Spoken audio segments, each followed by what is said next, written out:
primeiro sintoma que o homem vai sentir vai ser dificuldade para urinar.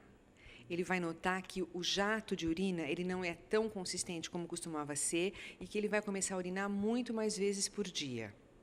Isso é o sintoma mais comum para um câncer de próstata. O câncer de próstata, o que seria? Você vai ter alteração no tecido prostático, em algum momento, uma célula ela começa a se dividir de uma forma errada, que seria o princípio de todo tumor. Ele vai formar dentro da próstata como se fossem alguns nódulos. E o que vai acontecer? Essa próstata vai aumentar.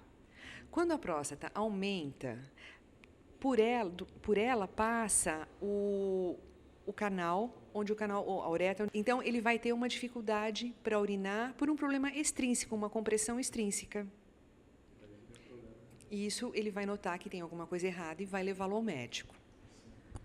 O exame para detectar o problema na próstata é só o famoso exame de toque ou já existem outras técnicas hoje? Realmente, o que a gente bate muito no diagnóstico precoce de câncer de próstata, como em todos eles. Existe um exame de sangue que chama PSA, que é o antígeno prostático específico, mas ele não é suficiente. Não adianta você só fazer um PSA.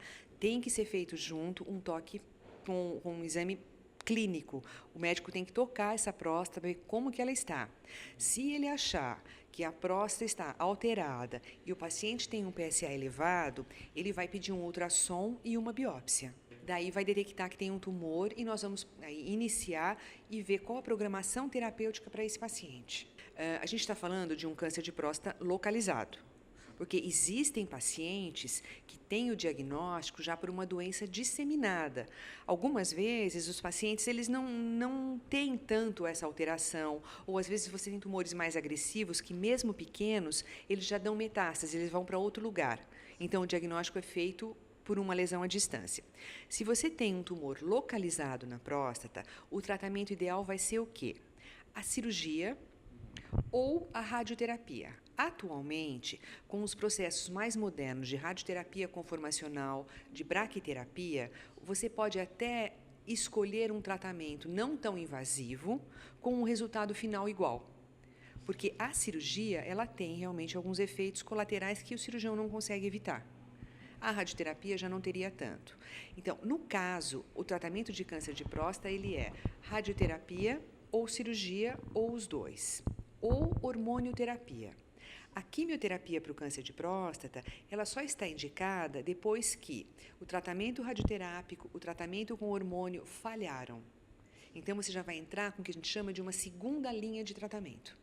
A cirurgia seria o quê? A prostatectomia radical, onde você vai retirar a próstata e vai retirar todos os gânglios que estão em volta dela. Mas isso causa algum problema para o homem? Ele tem um certo índice de impotência. A radioterapia também é irreversível. A radioterapia também pode ter, mas tem um índice menor. E assim, a cirurgia de próstata era uma cirurgia de grande porte. Se você tem um paciente um pouco mais de idade, com uma performance clínica não tão boa, você vai evitar uma cirurgia longa, uma anestesia longa e vai optar por um tratamento mais conservador, cujo resultado final vai ser o mesmo. Então, isso a gente sempre discute e avalia caso a caso com o paciente. Os dois tratamentos, eles vão ter o mesmo resultado. Mas, assim, cada paciente merece um tipo de intervenção. Aqui na Oncoclin, o que nós fazemos? Todos os nossos pacientes, eles passam por uma avaliação da psicóloga. Eles não têm essa opção de não passar. Eu, particularmente, acredito num tratamento multiprofissional. Eu acho que o paciente oncológico, ele não pode ser tratado só pelo médico, só pelo oncologista ou só pelo cirurgião. Ele merece um tratamento como um todo. Então, a gente passa... Esse paciente ele é atendido pela psicóloga. Dependendo da avaliação dela, ele é atendido ou semanalmente, ou quinzenalmente, ou mensalmente. E nós vamos tentando, em conjunto, trabalhar tudo isso e ver quais são as possibilidades para que o paciente melhore um pouquinho essa sintomatologia.